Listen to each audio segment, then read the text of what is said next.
Donc la fois dernière, nous avions remarqué que le contractualisme, eh bien, il est un peu idéaliste en fait dans sa façon de réfléchir. En fait, ça nous conduit à l'idéologie irrémédiablement, peu importe en fait la finalité de cette méthode. Parce que c'est une méthode.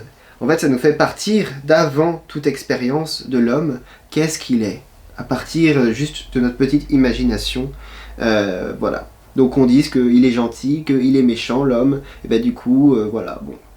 C'est bien mignon, mais ça commence à bien faire. La philosophie politique, encore aujourd'hui, elle est sur le mode du contractualisme. Aujourd'hui, en philopolitique, le pape, c'est John Rawls, qui donc a écrit A Theory of Justice, une théorie de la justice, dans lequel en fait il reprend encore cette méthode contractualiste et il va la réactualiser pour produire une nouvelle théorie de la justice qui permette en fait d'allier liberté et égalité. Liberté et égalité parce que en fait ce sont deux concepts de la philosophie politique qu'on arrive difficilement à allier depuis 1789 et pourtant on essaye très très fort. Bon, alors, qu'est-ce qu'une idéologie ? Vous allez comprendre pourquoi je dis que le contractualisme nous emmène à l'idéologie. Une idéologie, il faut reprendre encore l'étymologie, idéo, logos. C'est un discours rationnel à partir d'une idée, à propos d'une idée. C'est-à-dire que une idée, qu'est-ce que c'est ? C'est un terme qui est équivoque. Équivoque, c'est-à-dire qu'il a plusieurs sens. C'est par exemple la liberté, l'égalité ou la fraternité. La liberté, c'est une idée. Parce que je peux lui donner n'importe quel sens. Il y a plein de théories différentes de la liberté. L'égalité aussi. La fraternité, moins, mais aussi. Ce sont des termes équivoques parce que si je suis anarchiste, je vais dire que la liberté, c'est un absolu. La liberté doit être totale. Il faut que je sois absolument indépendant de tous, qu'il n'y a pas en fait de société qui devrait être faite, ou alors que si elle est faite par nécessité, qu'elle garde toujours l'indépendance totale de chaque individu, et que chaque individu puisse faire ce qu'il veut. Voilà, par exemple. Eh bien ça, c'est du coup une idéologie, puisqu'on part d'une idée et on en donne une certaine définition. Pourtant, un libéral, donc quelqu'un du siècle des Lumières, et puis encore il y a les nouveaux libéraux maintenant, les néolibéraux, il n'aurait pas du tout la même définition de la liberté. Si je demande à un libéral qu'est-ce que la liberté, il me dira, eh bien la liberté c'est de pouvoir investir dans toutes les entreprises que je souhaite, c'est de pouvoir créer mon entreprise sans que l'État s'intéresse à mes activités ou me prélève des impôts. Vraiment, on est sur une différence de définition qui est incommensurable.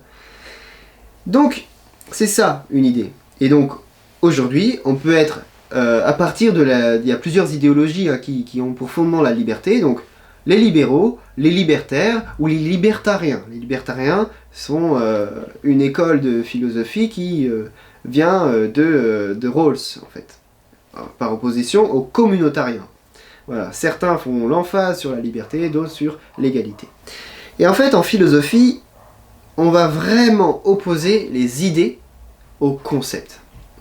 Une idée, c'est un terme qui est donc équivoque. Alors qu'un concept, c'est un terme qui est univoque. Il n'a qu'un seul sens. Et c'est vraiment avec les concepts qu'on va penser. Par exemple, donc, j'ai parlé de la liberté. Ça, c'est une idée.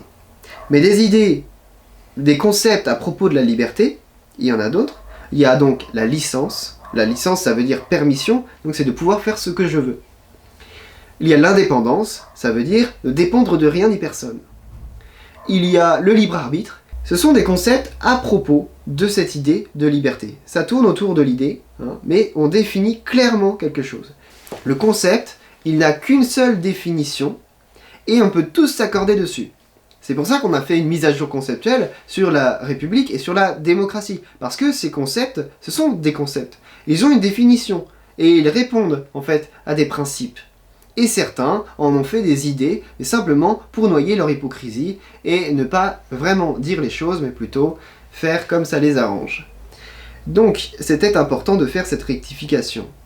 Eh bien, dans l'idéologie, on va prendre une idée, donc la liberté, et on va en faire découler une définition, qui ne sera propre qu'à l'idéologue en question. Donc tous les anarchistes se réclament d'une certaine définition de la liberté et de l'égalité, tout comme un libéral peut se reconnaître avec d'autres libéraux par la définition qu'il donnera de la liberté.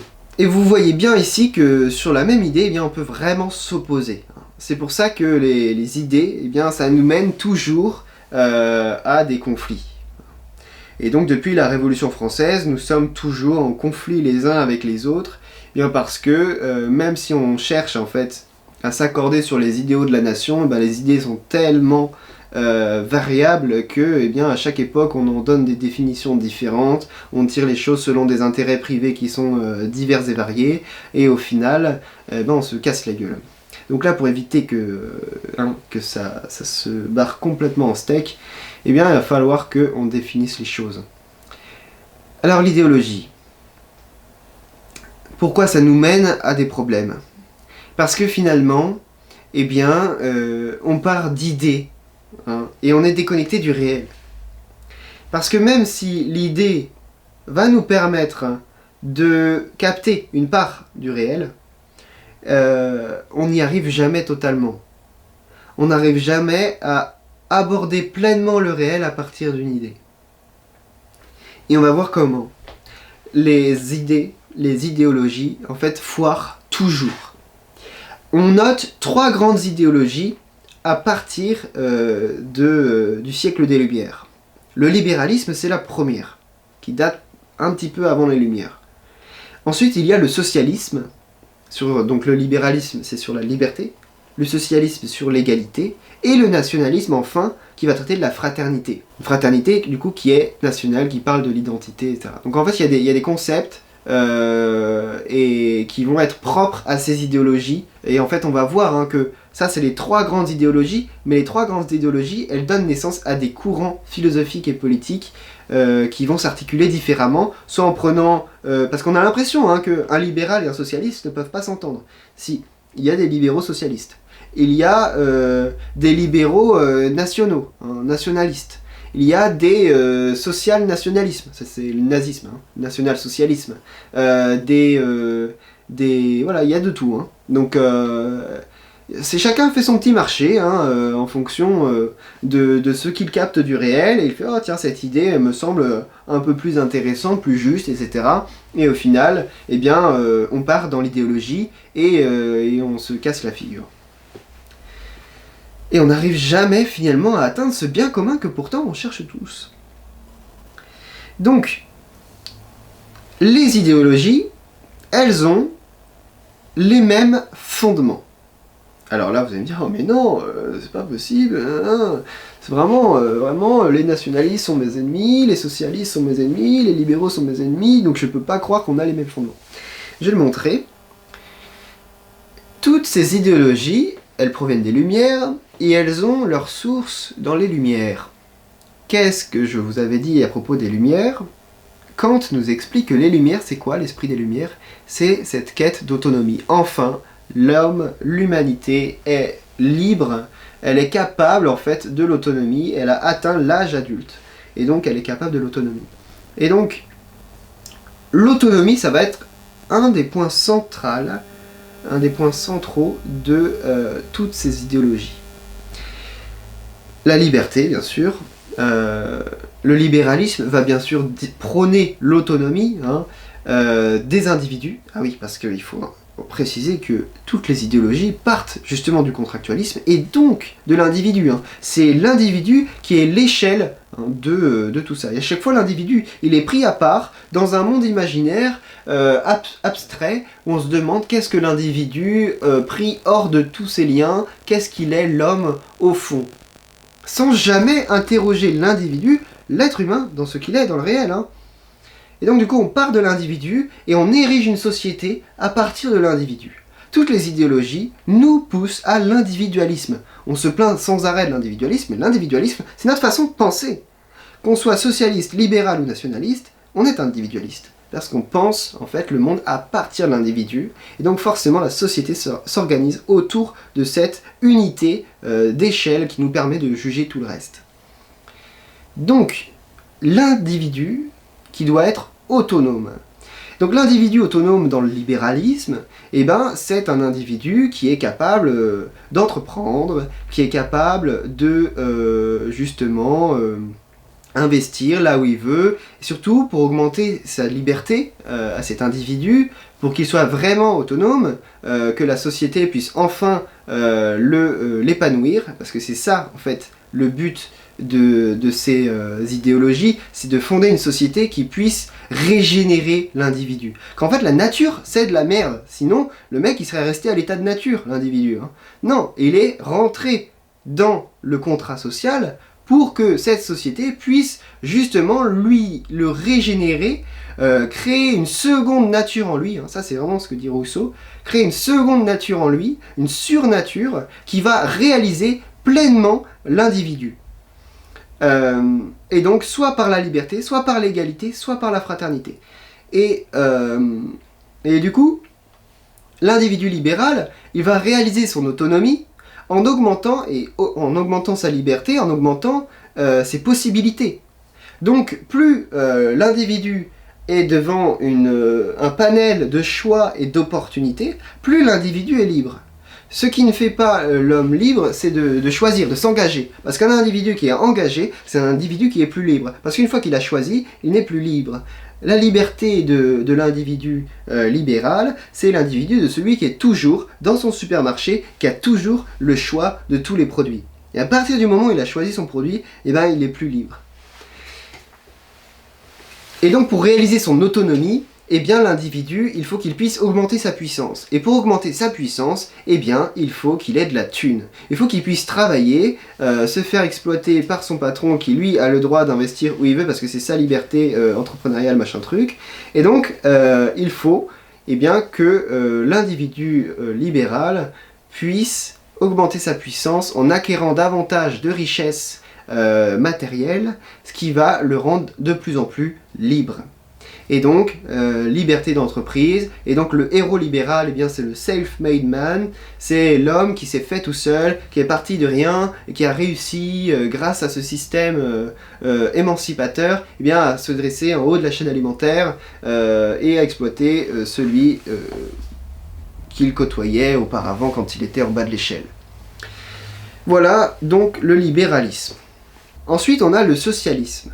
Le socialisme, il arrive un peu plus tard et il vient justement en contradiction avec le libéralisme parce que on se rend bien compte que le libéralisme, il nous met dans la merde, hein, très concrètement. Parce qu'il y a la question sociale qui émerge hein, au 19e siècle, il y a l'industrialisation massive des pays, des nations, et finalement, les pauvres sont exploités au nom de la liberté d'entreprise. Hein, les révolutionnaires français ont détruit les corporations d'ancien régime, donc les structures que les gens s'étaient fabriquées pour se défendre, pour posséder ensemble les moyens de production, etc. Enfin, tout un tas de mesures sociales, disons les syndicats de l'époque en fait. Hein.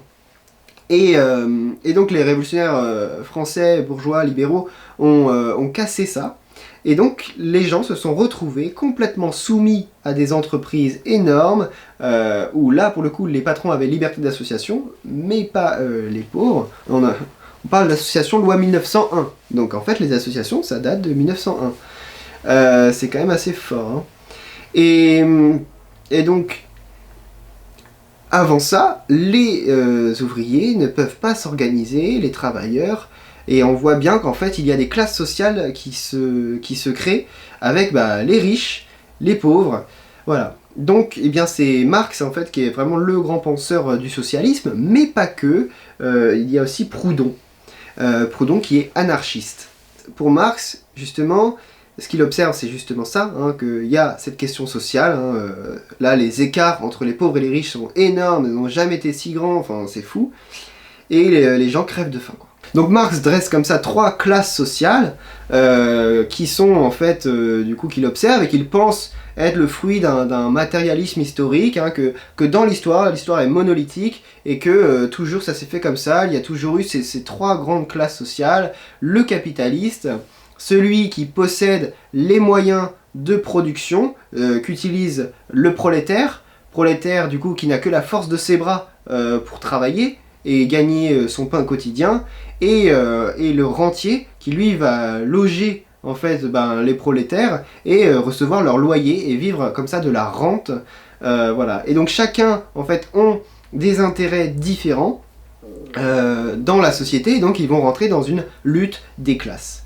Et que Marx, comme c'est vraiment un mec gentil, eh bien, il a envie que le prolétariat puisse enfin s'épanouir, et donc il réclame la dictature du prolétariat qui s'obtient par la révolution, voilà, pour mettre fin en fait au capitalisme, etc., et créer en fait une société qui soit socialiste, qui soit communiste, qui réalise en fait l'égalité sur la Terre.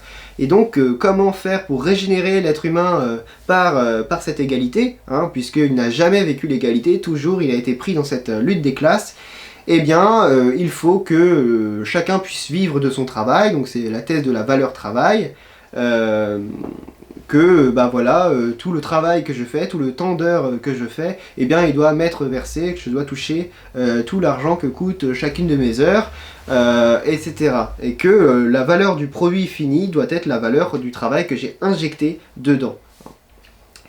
Donc c'est très mignon, hein. En fait c'est ce que je dis, hein. C'est vraiment que dans toutes ces idéologies il y a une part de vrai, hein. Mais elles ne conçoivent pas la vérité dans son ensemble, parce que malheureusement eh bien, elles ne prennent en considération qu'une partie du problème, et surtout elles voient les choses d'une manière d'abord idéale, hein.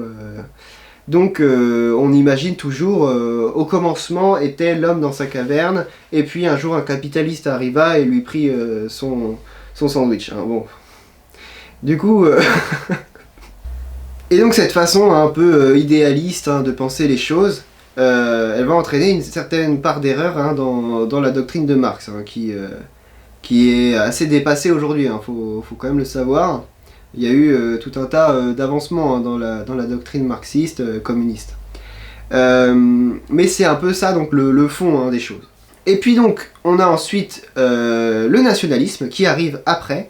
Et en fait, là, le nationalisme, c'est plus compliqué en fait à définir, parce qu'il n'y a pas de grands penseurs, hein. Il n'y a pas un Marx, il n'y a pas des Proudhon, il n'y a pas quoi, il n'y a pas des Adam Smith pour le libéralisme, en fait, pour penser le nationalisme, hein, des grands théoriciens comme ça qui dressent la théorie, qui la posent, et après on peut penser à partir de là. Non, le nationalisme, c'est bien plus ténu, c'est-à-dire que on a du Hitler, on a du Mussolini, on a du Charles Maurras en France, pour penser le nationalisme, et en fait donc je vais m'appuyer sur les travaux de quelqu'un qui a cherché justement à théoriser tout ça, mais qui ne veut pas être connu. Mais donc je le remercie ici vivement pour toutes les lumières qu'il m'a apportées sur le sujet. C'est que le nationalisme, eh bien comment est-ce qu'il va réaliser l'autonomie, hein, parce que l'autonomie dans le socialisme, c'est l'autonomie du prolétariat, hein, qui enfin prend le pouvoir, et puis se pose, quoi, se réalise, hein, est régénéré par la société communiste, où en fait enfin les uns sont les égaux des autres, et on est tous contents. Bon. Et donc le nationalisme, comment il vise l'autonomie? Le nationalisme, il pense l'autonomie à partir évidemment de l'individu, mais l'individu qui du coup fait société à partir du contrat, tout ça, et hop, on est tous un peuple. Et donc là, il y a l'esprit d'un peuple qui, comme ça, advient et perdure dans le temps. Il y a Hegel qui parle de ça. Hegel, il parle du Volksgeist, donc pardonnez mon allemand, mais de l'esprit d'un peuple. L'esprit d'un peuple. Et comme ça, l'esprit d'un peuple qui se perpétue de manière un peu mystérieuse dans l'histoire, et du coup c'est toujours le même peuple peu importe les éléments historiques. Ce qui fait que dans une pensée nationaliste, on est toujours beaucoup plus proche de ses lointains ancêtres que des gens qui sont en face de nous, hein, de l'étranger qui est à côté, qui n'est pas de notre peuple. Il y a du coup une autonomie de la nation. La nation, donc hein, ce grand concept inventé pendant les Lumières par l'ami Sieyès et ses copains. Donc, où justement, eh bien, c'est une communauté de valeurs morales, avec une langue, un drapeau, etc. Et qui émane comme ça, qui émane en fait du peuple, hein, de l'individu assemblé en communauté. Et qui va forcément, donc cet esprit du peuple, il va chercher à devenir de plus en plus puissant et en fait à avoir une vitalité dans l'édification d'un pouvoir fort qui va justement pouvoir après dominer sur les autres peuples pour pouvoir voilà, exprimer sa vitalité, parce qu'il y a vraiment ce souffle de vie dans la nation, hein,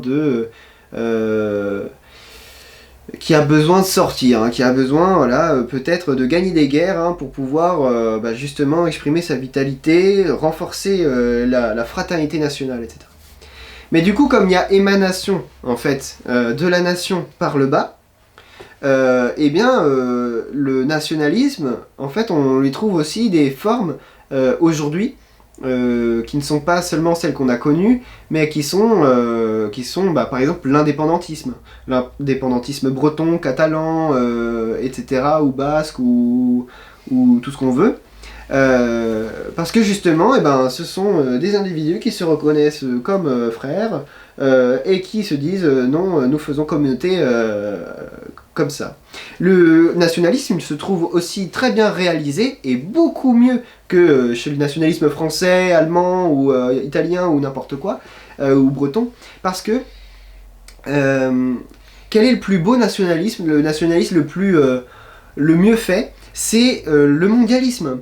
Le mondialisme où en fait tout d'un coup tous nous nous reconnaissons tous frères et tout d'un coup une nation émerge, une nation mondiale, un nouvel ordre mondial et il n'y a plus de frontières entre nous, la paix enfin règne dans les cœurs, etc. Ça c'est le rêve nationaliste, ou bien d'une nation qui par sa vitalité arrive à conquérir le monde, ou bien là le nationalisme dans sa forme la plus totale, le mondialisme, où enfin voilà, nous arrivons à faire monde, en faisant fi de toutes les cultures, nous arrivons eh bien, à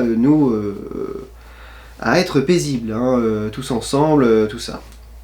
Et en pensant que nous sommes tous humains, donc forcément, voilà, on s'unit sur ce qui nous rapproche. Hein.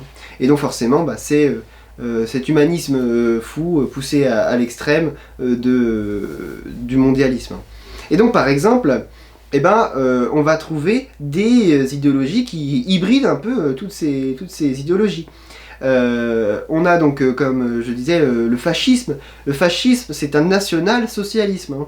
Donc c'est de penser le nationalisme. Hein. Donc voilà, c'est un peuple qui trouve son autonomie, hein, qui se donne des chefs puissants, forts, dans lequel il s'abstrait hein, de la figure du chef, qui incarne l'esprit de la nation. Hein. Voilà, qui incarne l'esprit de la nation. Et surtout qui doit, lui, eh bien, réaliser l'égalité entre tous les individus. Parce que dans le nationalisme, il y a un truc intéressant, c'est l'identité. Hein. Parce que l'égalité, cette valeur qui nous semble voilà, si importante, qu'on a mis en devise, ça veut dire quoi l'égalité en mathématiques? C'est exactement ce qu'est l'identité. Donc c'est pour ça qu'on parle des identitaires aujourd'hui, par exemple. C'est-à-dire que 1 égale 1, eh bien 1 égale 1, ça veut dire que 1 est identique à 1. Ou que 2 plus 2 égale 4, eh bien c'est que 2 plus 2 sont identiques à 4. Et donc dans la relation d'égalité entre les individus, eh bien il y a une relation d'identité. C'est pour ça qu'on voit souvent des nationalistes en uniforme. Hein. C'est parce qu'ils veulent cette égalité parfaite entre tous les individus dans le corps social. Hein. Et en fait, dans toutes ces sociétés individualistes, que ce soit la société communiste, nationaliste ou libérale, eh bien, il y a une société atomique. Une société atomique, ça veut dire qu'on considère la société comme un agrégat d'atomes. Voilà. C'est au niveau biologique, on pense que le corps c'est juste plein d'atomes. Oui, effectivement, le corps c'est plein d'atomes, mais c'est aussi des organes. Hein. Ces atomes, ils constituent d'abord des organes, etc. Et donc, c'est ce qu'on appelle les corps intermédiaires. Donc c'est complètement en contradiction avec, du coup, ces sociétés organiques qu'il y avait avant, en fait, les Lumières, avant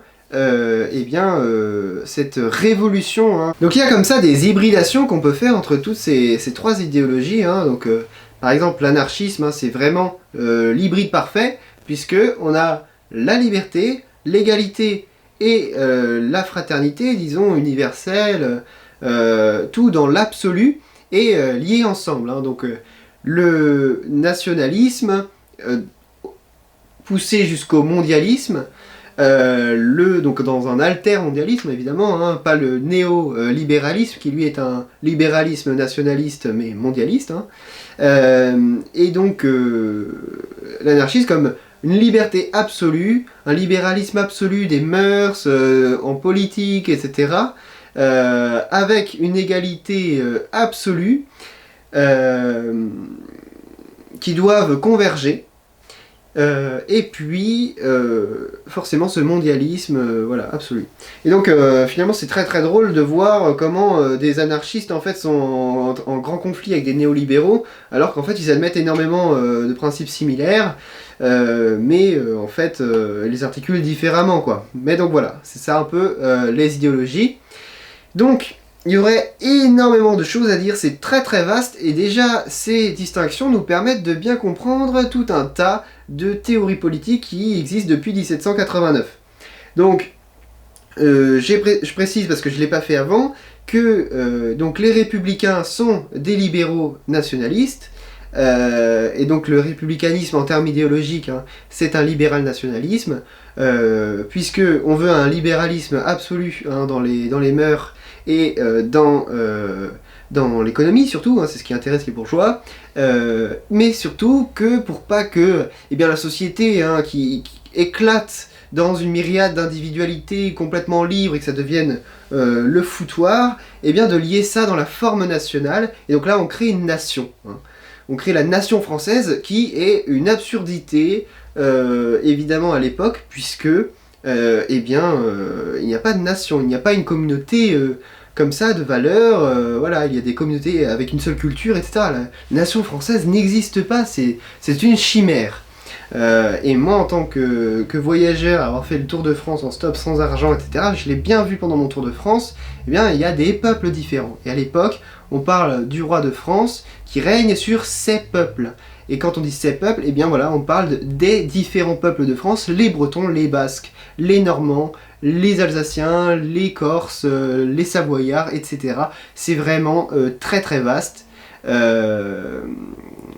C'est très très vaste. Et toutes ces idéologies, donc libéralisme, socialisme et nationalisme, nous permettent de comprendre en fait après comment ça peut s'articuler. Donc il y a énormément d'hybrides à faire, et en fait toutes les théories politiques depuis 1789, quasiment toutes, sont des hybrides de toutes ces idéologies. Et en fait le problème que ça pose, parce qu'on pourrait se dire oui mais il y a une idéologie, elle est meilleure qu'une autre, machin, bidule, c'est que systématiquement ces idéologies elles nous mènent vers où? Vers le totalitarisme. Donc ce sera l'objet de la prochaine vidéo.